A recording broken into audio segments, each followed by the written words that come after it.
Welcome to our fourth UZH Business Leaders Insight. In this podcast, we will talk about social entrepreneurship and the Tong-Len Charitable Trust. My interview partner today is Jamyang.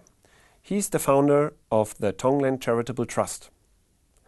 Tong-Len's mission is to help displaced community in North India achieve a secure and sustainable future by addressing the root causes of poverty and ill health through a range of education and health-based projects. Jamyang, slums in the big cities of India are not disappearing but growing. Where are the roots of this problem and why it is so hard for the government to find solution to this growing concern? So, before I answer your questions, let me introduce a little bit about the Tong-Len projects. So, the Tong-Len Charitable Trust helping for slum people in India, and we have three different projects: health, education, and empowerment. The main goal is to break down the cycle of the poverty throughout the world, not only in India. So now we come to your questions.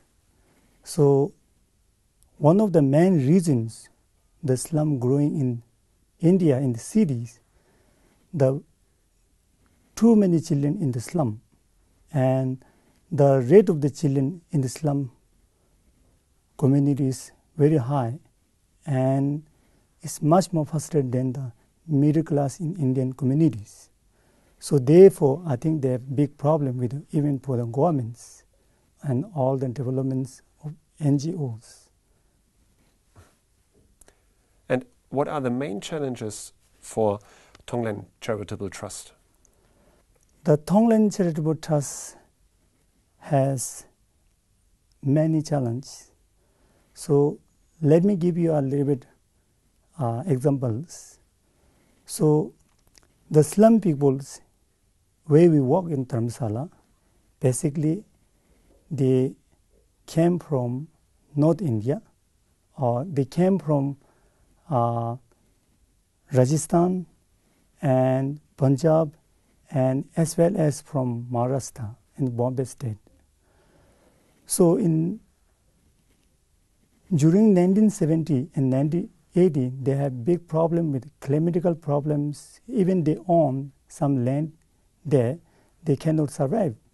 So therefore, they came to the North India to get a basic surviving.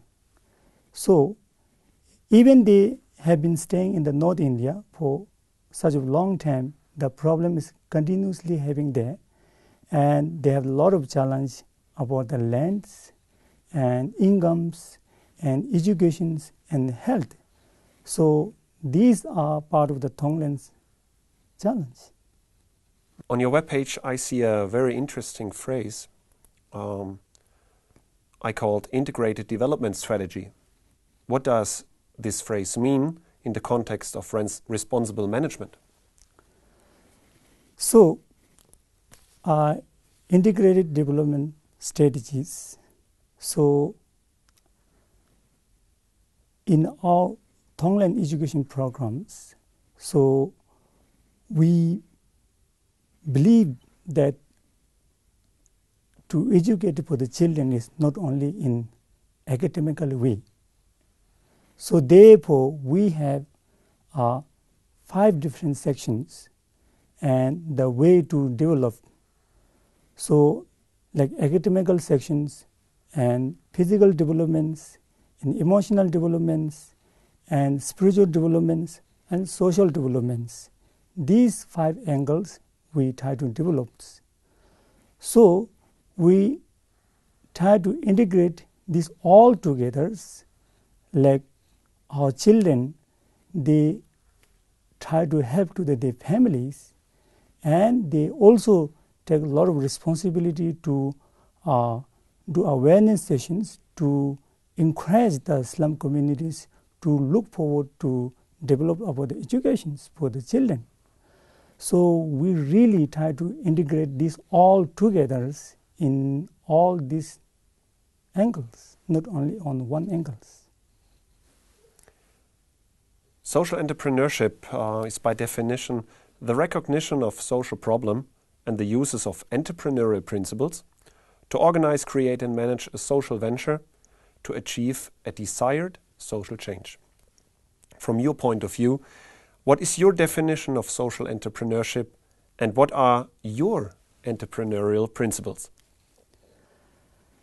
Well, so social entrepreneurships. So let me give you the one example. So we Tibetan people in India so have realized that how the Indian government are great for the Tibetan peoples, and the Indian people and the government have helped a lot of things to the Tibetan people for last 50 years. So therefore, one of the Tong-Len goal or aim is to return to the Indian communities for the hospitalities. So therefore, we believe this is our social entrepreneurship programs. And what are your social entrepreneurial principles? So the principles that something that we need to be returned, something we need to care for other people's, something like that. Yeah? Yeah. What should students keep in mind or learn when they want to become a trustful and responsible decision maker? So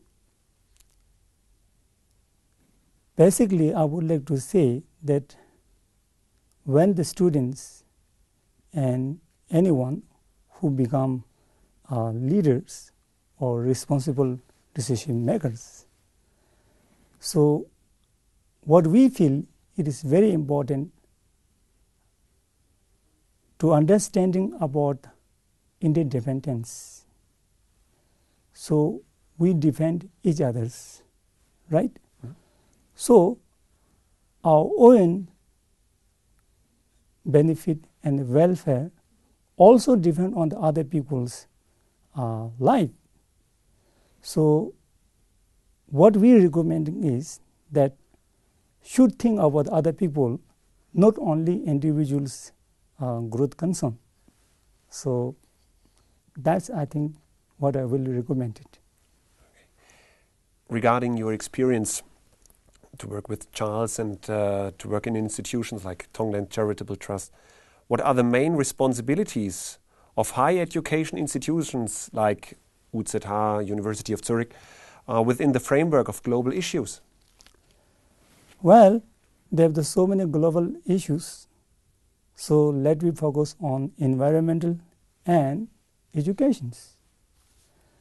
So like your institutions, the University of Zurich.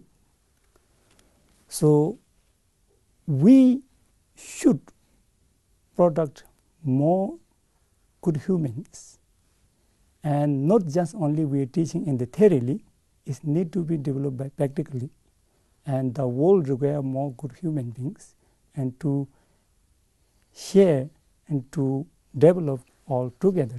So therefore, like this kind of institution is very important and key to develop such of the good persons. Your institution, Tong-Len Charitable Trust, have so many supporters, have so many contributors. You have so much challenges in the future and very interesting projects like the Children Hostel. And one of the supporters, Mario Fontana, with his foundation, and he invites you to come here to the University of Zurich to have a talk about fight against poverty and the challenge in Dharmsala. Which expectations and feelings do you have for this talk and your stay here in Zurich? Yeah, we have a lot of supporters throughout the world, and the Fontana Foundation is one of our great contributors. And so I came here also, to discuss about the further developments. So we have a hostel program, as you said. At the moment, we host around 90 children, and the hostel program is very, very important for the children. And this is the only the children to get the educations from this program. So therefore, we would like to extend it the hostel program in the future. Maybe we can have more, maybe 200 children. So therefore, I would like to ask and convince the people in Switzerland and foundation and to contribute to our project and to develop the further. Thank you for this interesting talk and the insights to your challenges. And thank you for listening.